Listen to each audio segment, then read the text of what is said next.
Little narration, El Paso, Texas, USA, 6th Street, 106. About, this is going to be 1 in the morning, 18 minutes till 1 in the morning. Elderly man sitting at the benches. Paramedics showed up, fire truck, that's what I'm going to call the ones in the fire truck. Seem to be checking the guy's heart rate. I don't know who called assistance for him. Maybe he called assistance for himself or somebody else.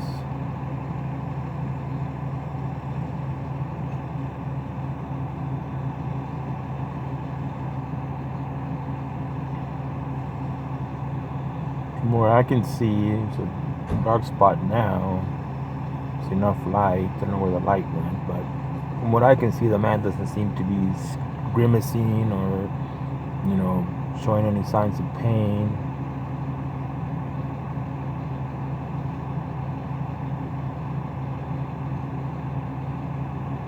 You don't hear the ambulance.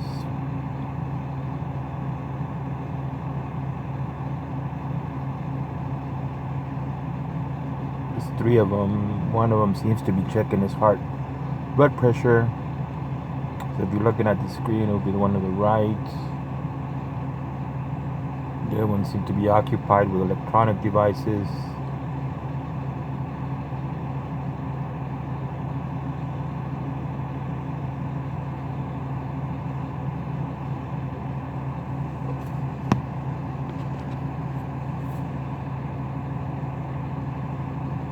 It's a passerby with a baseball cap. Usually there aren't that many people here at this hour. Camera keeps getting blurry. I don't know, maybe it's because I'm moving it.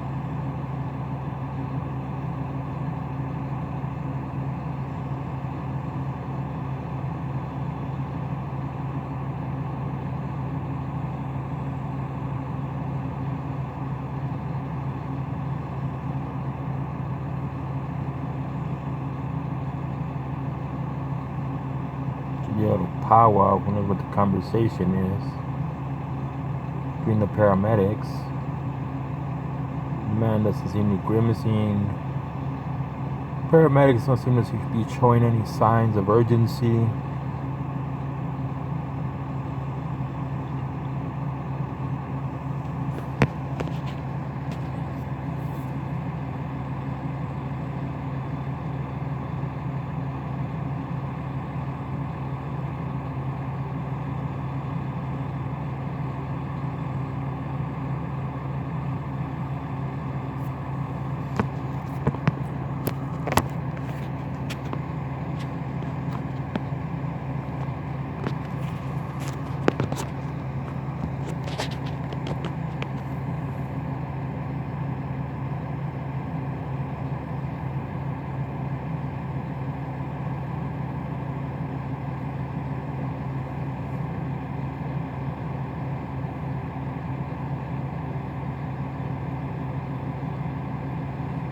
Again, just a little while ago, 5 minutes ago, paramedics arrived. We went in the direction of the man who's sitting on the bench. There's a paramedic sitting next to the man on the bench now. They checked his here they checked the blood pressure with an arm wrap around. The man doesn't look like he's in pain or grimacing, and the paramedics are not reacting as if it's an urgent matter. Could be a matter, but not an urgent matter. Again, I don't hear the ambulance.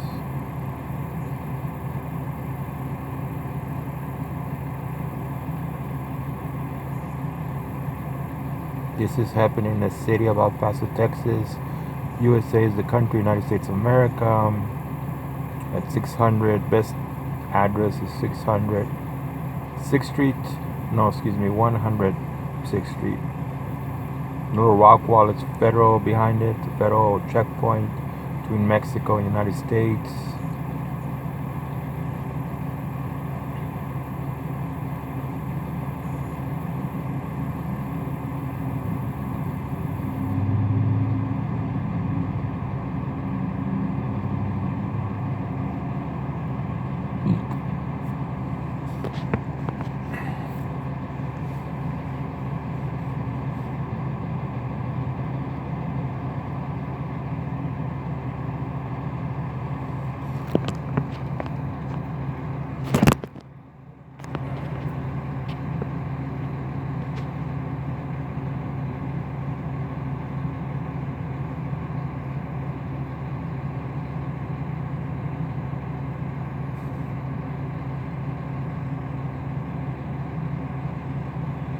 Again, this is happening in the public right away.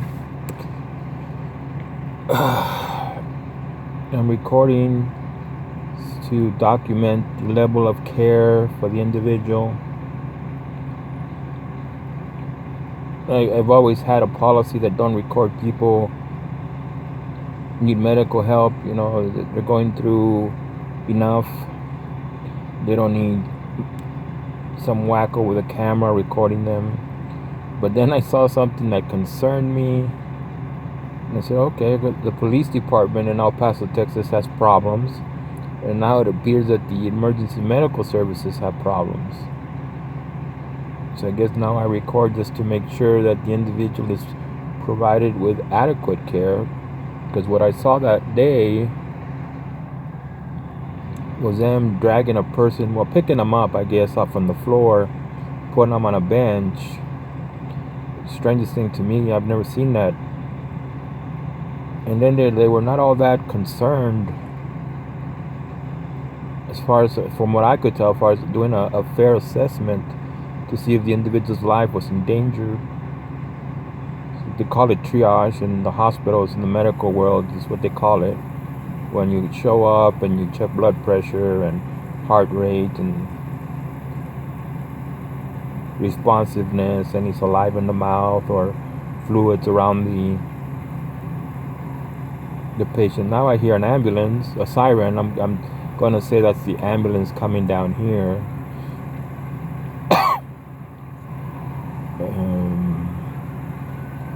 The man does look elderly, so it could be, age. It could be anything, diabetes, heart. Sometimes it's too much party. Some people don't stop the party. Even if they're 70 years old, they still go to the bars, they drink, pop some pills. I know a guy that's near 80 years old, and he's always talking to me about snorting cocaine. It's like, man, I'm 80 years old, and you're still trying to kill yourself on drugs? Yeah, it's the ambulance. It's going to park behind. Oh, not behind. It's going to come right up here. Probably going to block my way. Nope. So that's the ambulance arriving, I guess, to take this individual to the hospital. El Paso, Texas, they go what is called the county hospital. It's the government hospital, unless they're gonna walk the guy. See, this is what they're walking him over to the ambulance. They're gonna make him get up. That bumper.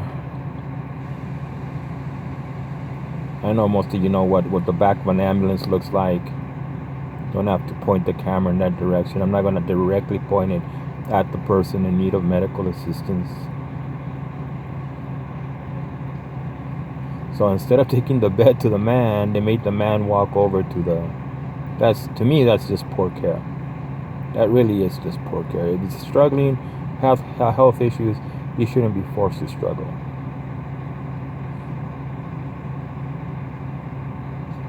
It wouldn't have been that much to take the bed over to where the man was.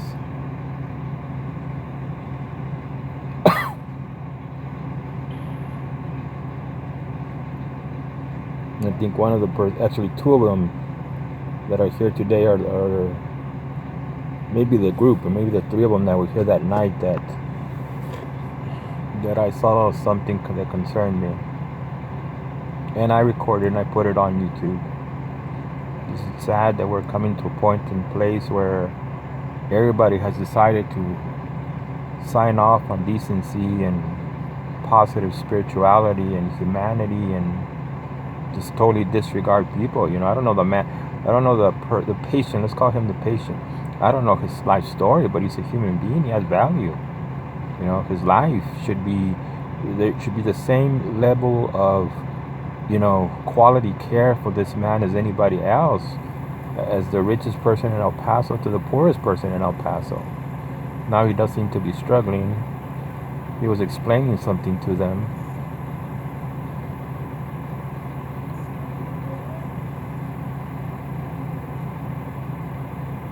Trying to read his behavior. I'm very good at reading behavior.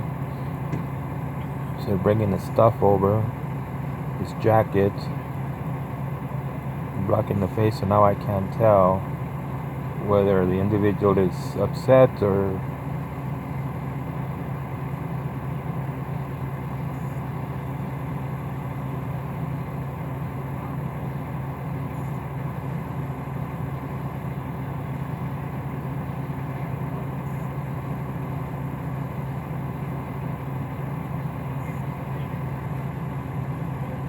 And like anybody else, most people are proud and don't want to ask for help unless it's right down. I'm surprised how much people will risk their lives in failing to ask for help. I have a customer who told me that he fell in his apartment, broke a lot of teeth, but didn't bother to go to the emergency room or to call the ambulance. Which is strange to me. Is like if you're fainting, collapsing, you get yourself some help.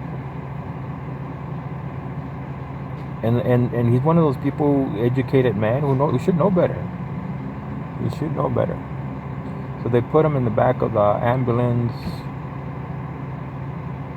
I think they've already asked all their questions for the computers, the health record.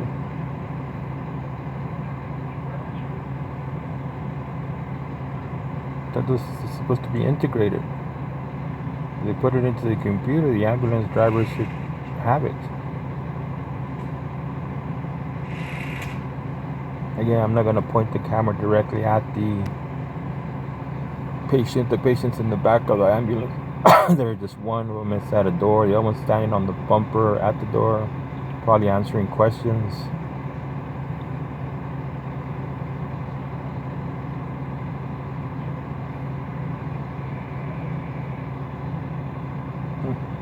Too bad I turned off the broadcastify.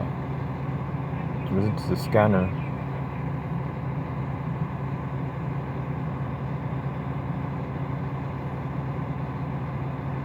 I guess it's the last of it. This is where what happened the last time, they were asking a lot of questions to me. If a person's life is in danger, you don't ask a lot of questions while you're sitting there. You can ask all those questions on the way to the hospital. This is endangering, in my opinion, it's endangering the patient's life because they don't know.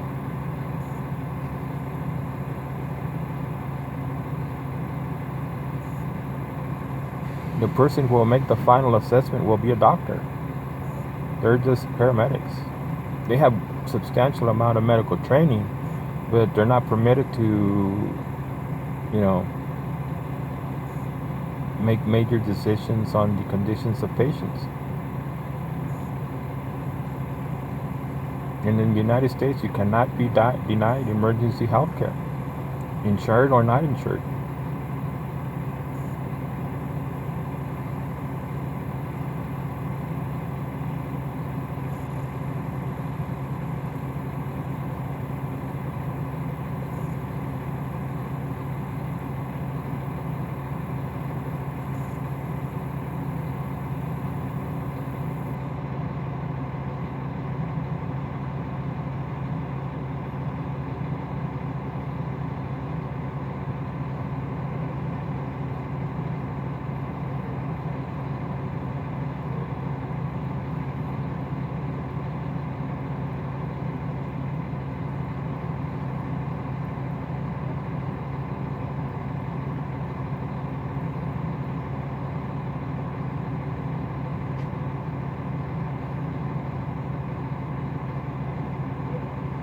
Okay, so I guess they're finally closing both rear doors of the ambulance and going to let the ambulance go on its way.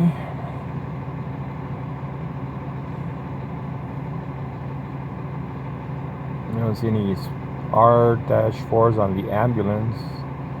Texas plate 1168434.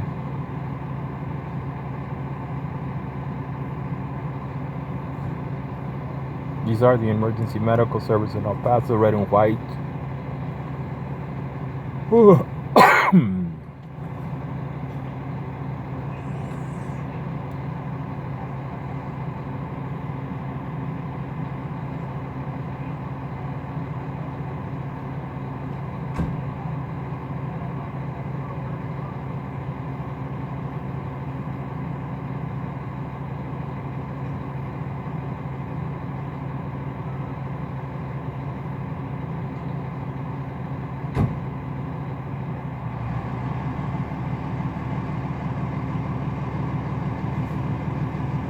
The ambulance is moving and it's very slow, no lights, no sirens, so under the impression that the man's life, I guess the medical personnel are under the impression the man's life is not danger. I have nothing else to say.